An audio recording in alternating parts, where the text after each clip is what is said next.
એક વાણિયાથી લક્ષ્મીજી નારાજ થઈ ગયા.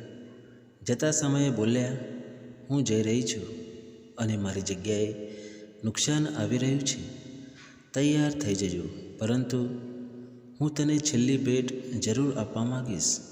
માંગ, તારી જે પણ ઈચ્છા હોય તે. વાણિયો બહુ જ સમજદાર હતો. તેણે વિનંતી કરી કે નુકસાન આવે તો ભલે આવે, પણ એને કહેજો કે મારા પરિવારમાં પ્રેમ તોડાવે નહીં. બસ મારી આ જ ઈચ્છા છે. લક્ષ્મીજીએ કહ્યું, તથાસ્તુ. થોડાક દિવસો પછી વાણિયાની દીકરીના લગ્ન માટે તેના ભત્રીજાએ ભૂલથી ખોટું સોનું ધરાવતો સેટ ખરીદી કરી લીધો.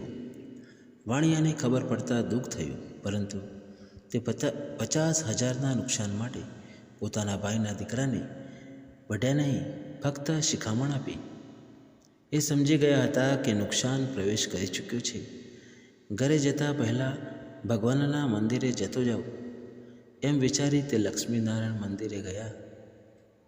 ત્યાં તેમને મોંઘા ચપ્પલ કોઈ ચોરી ગયું. નુકસાન એનો પરચો બતાવવા લાગ્યો હતો. આ બાજુ ઘરે વાણિયાની સૌથી નાની વહુ ખીચડી બનાવતી હતી. તેણે મીઠું વધારે નાખ્યું અને બીજું કામ કરવા લાગી. ત્યારે બીજા છોકરાની વહુ આવી અને ચાખ્યા વગર મીઠું નાખીને ચાલી ગઈ. તેની સાસુએ પણ આવું જ કર્યું. સાંજે સૌથી પહેલાં વાણિયો આવ્યો. પહેલો કોળિયો મુખમાં લીધો તો ખ્યાલ આવ્યો કે બહુ જ વધારે મીઠું પડી ગયું છે. એ સમજી ગયો કે નુકસાન આવી ગયું છે, પણ કંઈ બોલ્યા વગર ચૂપચાપ ખીચડી જમીને ચાલ્યા ગયા. એના પછી મોટા દીકરાનો નંબર આવ્યો.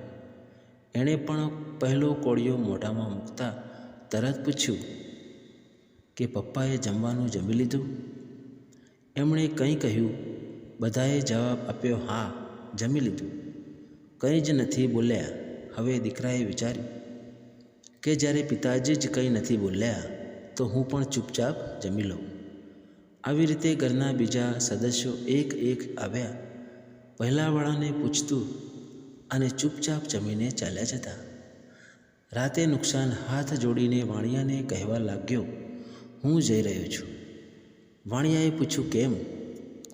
ત્યારે નુકસાન કહે છે, તમે લોકો 1 કિલો તો મીઠું ખાઈ ગયા તો પણ તમારા પરિવારમાં ઝઘડો જ ન થયો. મને લાગે છે કે મારું તો અહીં કંઈ જ કામ થાય એમ નથી. ઝઘડો, કમજોરી એ નુકસાનની ઓળખાણ છે. જ્યારે પ્રેમ છે ત્યાં લક્ષ્મીનો વાસ છે. સદા પ્રેમ વહેંચતા રહો. નાના મોટાની કદર કરો. જે મોટા વડીલ છે એ મોટા જ રહેવાના. પછી ભલેને તમારી કમાણી એમની કમાણીથી વધારે હોય. માટે વડીલને વડીલ રહેવા દો. એમની માન મર્યાદા સાચવજો તો સુખ, શાંતિ, આનંદ, લક્ષ્મીજી બધું જ તમારી સાથે જ છે. મિત્રો, આ વાર્તા ઉપરથી તમને કંઈ પણ શીખવા મળ્યું હોય તો કોમેન્ટમાં જય ભોલેનાથ અવશ્ય લખજો અને મારી ચેનલને સબસ્ક્રાઈબ જરૂરથી કરજો. ધન્યવાદ. આપનો દિવસ શુભ રહે.